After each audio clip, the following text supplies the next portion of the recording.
ఇది జేడ్ ప్లాంట్‌తో చేశానండి.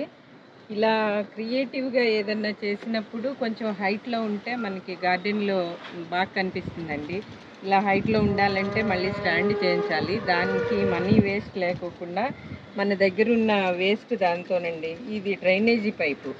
ఈ డ్రైనేజీ పైప్‌తో నేను కర్డ్ బకెట్‌లో ఇలా సిమెంట్ ఏస్తే కొంచెం గ్రిప్ బాగుంటుంది గదా! అలా చేశానండి. ఇవి కూడా ఈ రింగ్ కట్ చేసిన రింగ్స్ అండి. ఈ పైప్ కట్ చేసిన రింగ్స్. ఈ కొబ్బరి బొండాలు. ఈ కొబ్బరి బొండాల్లో చూడండి చక్కగా నాచు పూలు పెట్టాను. మబ్బుగా ఉండటం వలన ఇంకా పూలు లేవండి.